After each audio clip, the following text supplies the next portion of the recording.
Hey guys, and welcome back to the STN Crash Course series on Sergei Eisenstein's graphic conflicts. Today is the conflict of mass.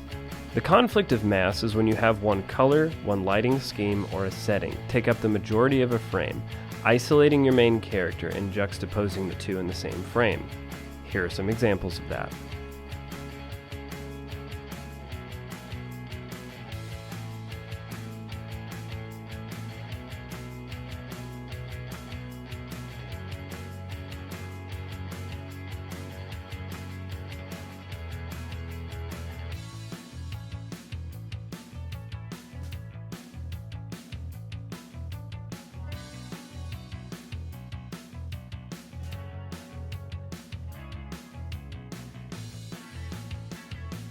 For more on Eisenstein's graphic conflicts or other Crash Course videos, please visit our social media and our website at studenttelevision.com.